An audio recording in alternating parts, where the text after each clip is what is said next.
Welcome back to One Piece Anime Review, episode number 80.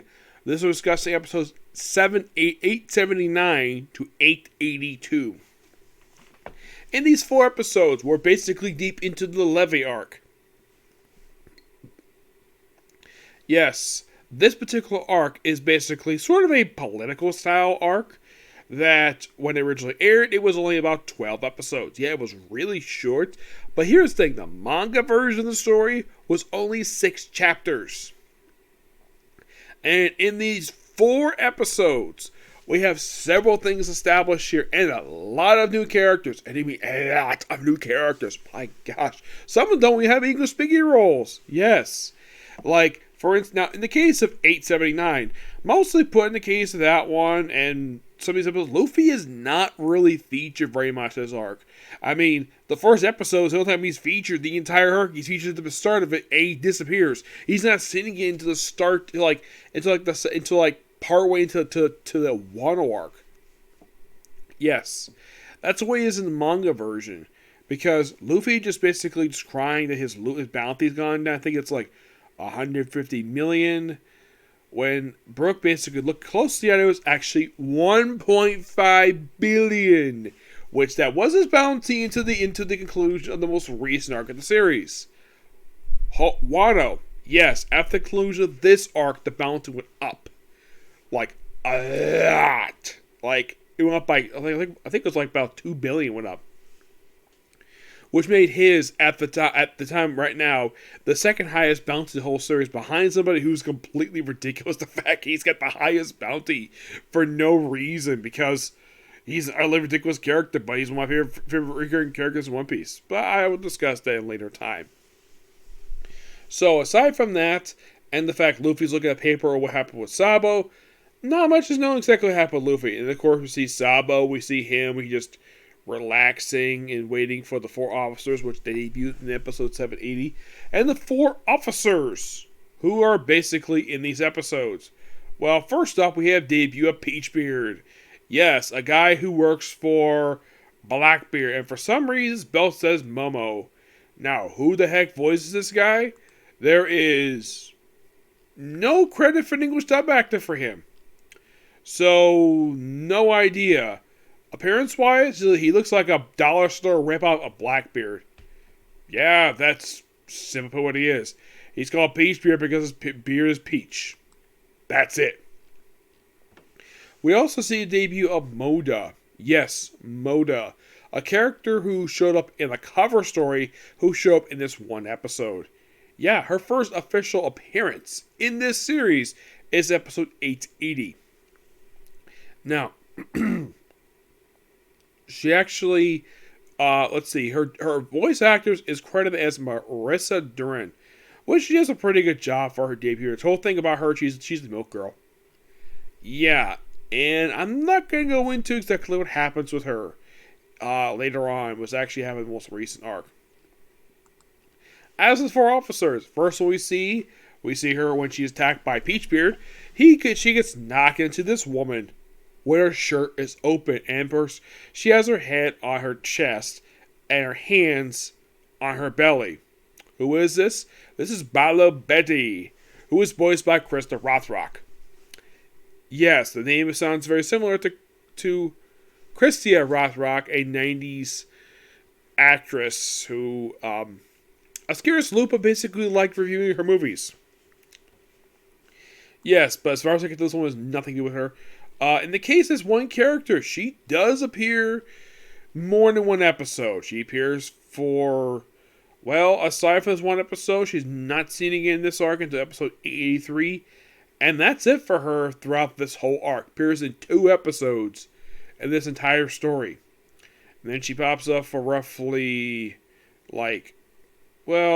so far anyways, of the one arc, roughly about one episode so far. Yeah, and that's it. Basically, here she's based upon Betty Zane, a revolutionary, and basically her name is similar to Betty Ross. Yep. Yeah. And she's a very tall woman. You get this. Woman's 34 years old, and she's very tall. She looks like she's basically 6'5". Like, damn. And there's also Morley, a giant, who for some reason is this guy who wears no shirt. He basically has got like a belt. It's like he's an American stereotype.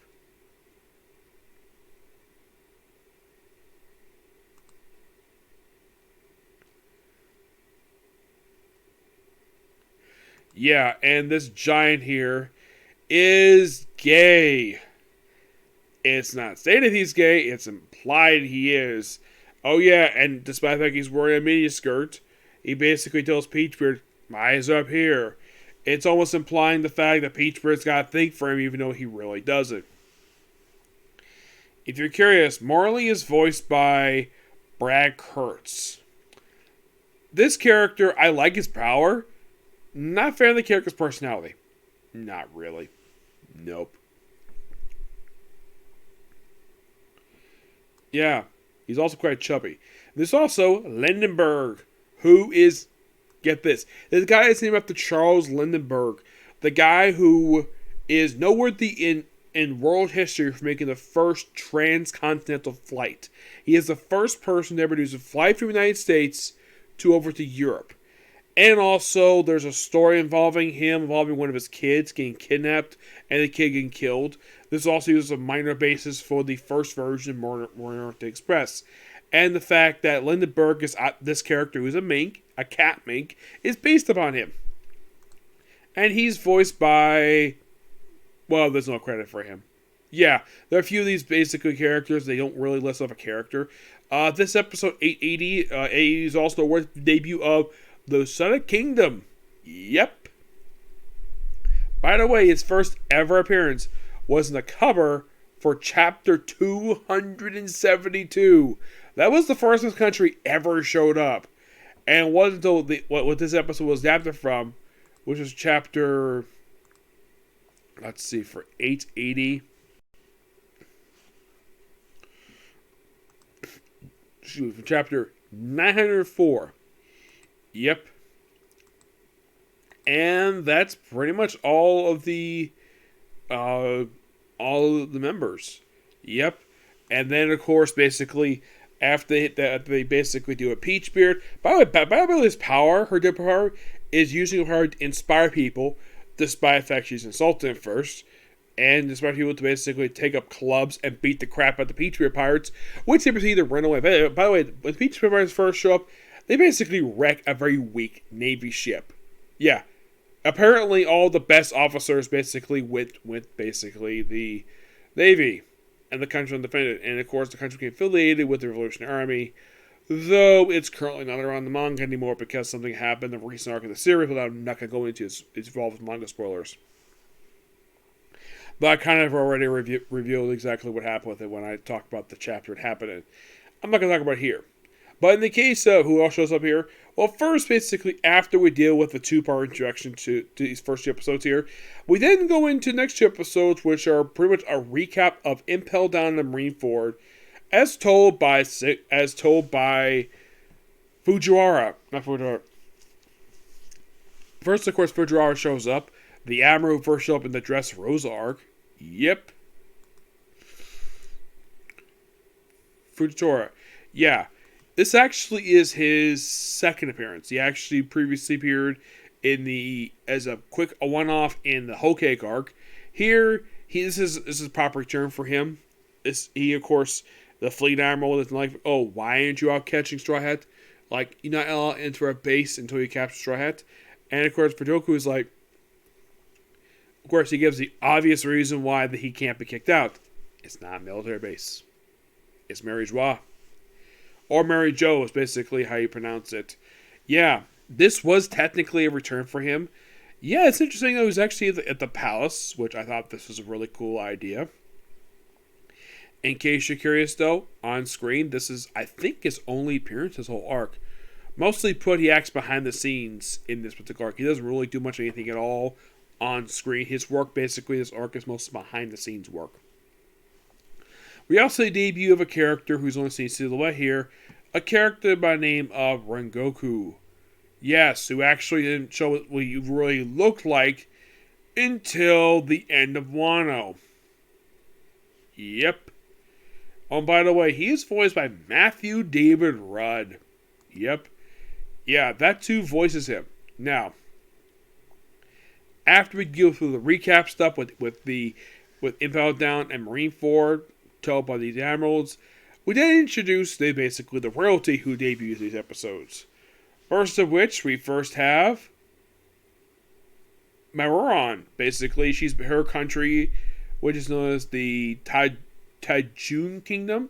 This particular place is based upon Morocco. And there's no credit for the voice actors. Though, based upon her appearance, she kind of reminds me of the actress from I Dream of Jeannie. And you're probably asking, Nick, what the heck is I Dream of Jeannie? It was an old series from the 60s that I'd seen like a couple episodes of. And I've seen cartoon version. Whole thing of her is like, in the cartoon version, she just throws her head and grants like hundreds of wishes. And of course, her master becomes basically, our master is an astronaut. Yes, seriously. We see a debut of a few other characters. We also have Tacos. Yes, who is a Mexican stereotype. Yeah, no credit for his English dub actor. And his country, the Cesar Kingdom, is based upon, obviously, Mexico. You think of the name Taco. There is the Martu Princesses, who's here with their father. And their country, which is known as the Rothawa Kingdom, is based upon Old Russia. Not Soviet Russia. Oh, no. Imperial Russia. Yep. We do see a brief debut of the Lusa Kingdom's princess, Konomi. Her father does not appear in these episodes. He just debuted a little bit later. But man, this one's crazy. And she basically is rescued by Sabo. And basically, yeah, and also, like, she gets kidnapped, and contact my father, basically arrange a ransom. Like, well, we also see from Sabo's perspective, not Sabo, Kobe. Yeah, Kobe returns here. Where we see the family from Dressrosa, the royal family. Everybody's like so happy to hear about Luffy. What happened during the events of Whole Cake, and of course, basically their ship is saved by Kobe, and of course, basically he's like, and of course we get a flashback to the first episode of the series, which, yeah, that was your first recap. Is the pilot episode for this series, and then we get a recap of Impel Down and Marineford, which, if you watch them, they're really good story arcs. And of course, I've done a review for them both in the original reviews and the re-reviews, which I've had a blast reviewing those because those are fun arcs to talk about because they're so exciting to watch. Yep, because basically you can't skip arcs in One Piece. Yeah, you can't skip it because basically One Piece is so good. Yep. So, and I was talking to somebody this in a Discord channel, which I participated in the chat once, where it was implied based on the scene like, oh, let's have Rebecca and having Kobe talk. Like, I would not be surprised if Rebecca's father is possibly arranging back in his mind, hey, this guy knows Luffy. He's a friend of basically mine. I'm sure a viewer's probably thinking, this guy knows my daughter's best friend. And I think my daughter may have a thing for him. Perhaps I should arrange a marriage between the two of them. Yeah, that would be interesting. Kobe marrying a beautiful princess like Rebecca. That would be interesting. And I own a figure of her too. Yeah, Rebecca was actually a really good character. It is interesting to see her wearing a dress now because if you watch the Dressrosa arc, you see her basically, she show her a lot of skin, like show her belly, her legs. Yeah, it's like it's almost like she's wearing a bikini the whole time. Yep. Oh, in case you're curious though, is her father still walking with one leg? Yes. Yes, he is. And it's a brief scene. And then next time of course we have all these roller show. It's at the bottom of the red line, and then we see the Fisherman Island, the Rigoku family show up with, of course, Garp. They're the last one to show up, obviously, But there's one character I've got to talk about him. King Hamburger, a Bollywood kingdom. A country that's obviously based upon the United States. And this character here is, by all appearances, like, you look at him, that's Abraham Lincoln. Yep, Abraham Lincoln. And his bodyguards are American stereotype. Yes. Basically, Oda based these kings off of stereotypes. He thinks Russia's still imperial despite the fact they've not been that way since the 1910s. He thinks that Abe Lincoln is still alive, or probably based upon him. He probably thinks American gun-toting, because they have this thing, oh, let's carry some guns around because Americans love guns. That is a stereotype. Was I offended originally when I saw this, where you have Hamburger, by the way, his name is a play on American fast food. The Hamburger. Do I have a problem with the guy's appearance, the way he walks? Not necessarily, because basically he's based upon a very popular president. For a lot of people, he is. I mean, he was the first Republican president. I appreciate the fact they included him in the series.